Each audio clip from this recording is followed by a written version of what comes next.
শীতকালে ওয়াজ মাহফিলের মেলায় গিয়ে বিভিন্ন ধরনের খাবার খেতে কিন্তু বেশ ভালোই লাগে।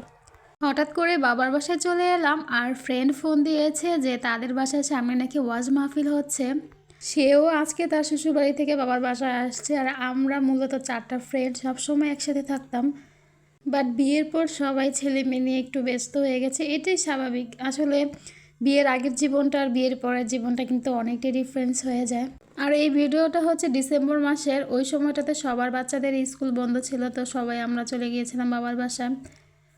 তো দেখতে দেখতে তাদের বাসায় চলে আসলাম, আর আসার পর আমাদের সবার এত ভালো লাগছে আপনাদেরকে বলে বোঝাতে পারবো না। আমরা পুরনো মানুষ হলে কি হবে, আমাদের ছেলে মেয়েগুলো কিন্তু নতুন নতুন বন্ধু বান্ধব পেয়ে কিন্তু তারা বেশ খুশি, অনেক দুষ্টামি করতেছিল। আর এইখানে আমরা গল্প করতে করতে 2টা ঘন্টা পার হয়ে গেছে চোখের পলকে, আমরা আইডিয়াই করতে পারি নাই। আর এর মধ্যে গরম গরম জিলাপি আর হচ্ছে পেঁয়াজু, আর এই 2টা খাবারই কিন্তু গরম গরম বেশ ভালো লাগে। এগুলা খাওয়া শেষ না হতেই আমার বান্ধবী গরম গরম চিতই পিঠা আর গরুর মাংস নিয়ে হাজির। মাশাআল্লাহ, গরুর মাংস আর পিঠাগুলো দেখতে যেমন সুন্দর ছিল, খেতেও বেশ মজার ছিল। একটা সময় ছিল আমরা কিছুই রান্না করতে পারতাম না, আর এখন আমরা অনেক কিছু রান্না করতে পারি সবাই। রাত যেহেতু বেশি হয়ে যাচ্ছে, এর জন্য আমরা বিদায় নিয়ে বের হয়ে পড়েছিলাম। দেন এই ওয়াশটা ছিল মদনপুর কাশীপুরে, আর মোটামুটি অনেকগুলোই খাবারের দোকান ছিল। আর এটা হচ্ছে আমার পছন্দের একটা জিনিস, বাদামি কাঠটা। এটা প্রতি কেজি ছিল 350 টাকা করে, তো এর জন্য কিছুটা পরিমাণ আমি বাসার জন্য নিয়ে নিলাম। আমার না এইসব মেলায় ঘুরতে, তারপরে ঘুরে ঘুরে কিছু খেতে খুব ভাল লাগে। আর এদিকে ছোটো বাচ্চাদের অনেক খেলনার দোকান ছিল। আর এখন পানিপুরি খাওয়ার জন্য আমরা চলে গেলাম পানিপুরির দোকানে। তো আমরা সবাই মিলে পানিপুরি খেলাম, কিন্তু নারায়ণগঞ্জের মতো আমি বেশি একটা মজা পাইনি এখানকার পানিপুরি খেয়ে, মানে আমার কাছে বেশি একটা ভালো লাগে না আর কি। আর এখন দেখাবো হচ্ছে আমার পছন্দের একটা দোকান।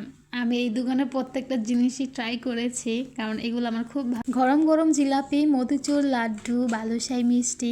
তো এখান থেকে কিছু খাবার কিনে বাসার জন্য নিয়ে গেলাম, আর চলে গেলাম খেলনার দোকানে।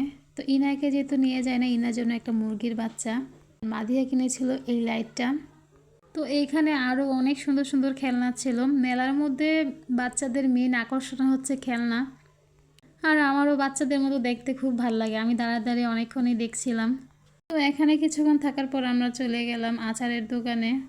ওরে বাবা, হরেক রকম আচারের মেলা এখানে, মানে কোনটা থুয়ে যে কোনটা খাবো ভেবেই পাচ্ছিলাম না।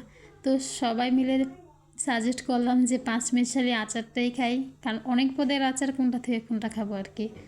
তো সবাই 5 মিশালি আচারটা খেয়ে আমরা রওনা দিলাম বাসার উদ্দেশ্যে।